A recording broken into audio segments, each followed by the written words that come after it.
राधे राधे प्रिय साथियों, आप सबका स्वागत है। नवरात्रि का पर्व माता रानी की भक्ति और साधना का पर्व है। इन 9 दिनों में भक्तगण अनेक प्रकार की पूजा पाठ करते हैं, लेकिन माता को प्रसन्न करने का सबसे सरल और प्रभावी उपाय है कन्या पूजन। आज के इस विशेष वीडियो में हम विस्तार से जानेंगे कि कन्या पूजन कब करना चाहिए, कितनी कन्याओं को बुलाना चाहिए, उन्हें क्या खिलाना चाहिए और क्या भेंट देनी चाहिए, और पूजन की सही विधि क्या है। देखिए साथियों, कन्या पूजन नवरात्रि के किसी भी दिन किया जा सकता है, लेकिन विशेष रूप से अष्टमी और नवमी को इसका अधिक महत्व बताया गया है। अधिकांश लोग अष्टमी के दिन कन्याओं का पूजन करते हैं। यदि आप अष्टमी या नवमी को कन्या पूजन करते हैं तो आपको पूर्ण फल की प्राप्ति होती है।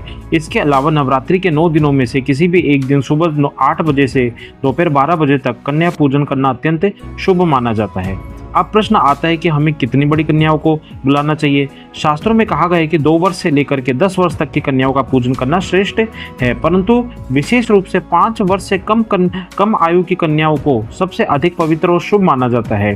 साथियों, परंपरा के अनुसार 9 कन्याओं के साथ एक छोटे लड़के को भी बुलाया जाता है, जिसे लंगूर या लंगुरिया कहते हैं। कन्याओं के घर आने पर सबसे पहले उनके चरण धोने चाहिए। एक पात्र में जल ले और चाहे तो उसमें गंगा जल या दूध भी मिला सकते हैं। इस जल को बाद में घर में छिड़क दें। शेष जल किसी भी पेड़ की जड़ में अर्पित कर दें। यह कार्य घर को पवित्र बनाता है और शुभता लाता है।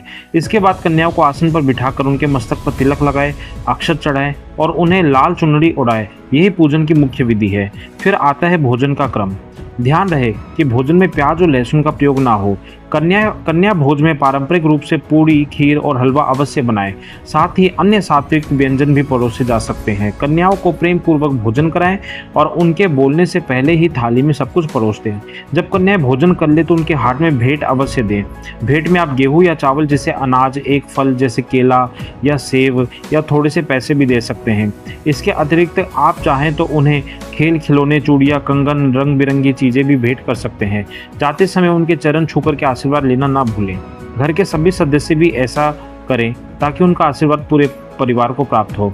साथ ही कन्या पूजन का सबसे महत्वपूर्ण संदेश यही है कि हम नन्ही कन्याओं को देवी शक्ति का स्वरूप मानते हैं और उनके चरण धोना, तिलक लगाना, चुंडी ओढ़ाना और भोजन कराना, ये सब माता रानी की पूजा के ही रूप हैं। तो साथियों, हम यही प्रार्थना करते हैं कि इस नवरात्रि में माता रानी की कृपा आपके घर पे सदा बनी रहे और सुख, समृद्धि और पवित्रता से आपका घर भरा रहे। यही आपके मन में, यदि आपके मन में कन्या पूजन से जुड़े और प्रश्न हो तो आप हमें कमेंट जरूर कर सकते हैं। ऐसे ही और वीडियो प्राप्त करने के लिए हमारे चैनल को लाइक और सब्सक्राइब कीजिए।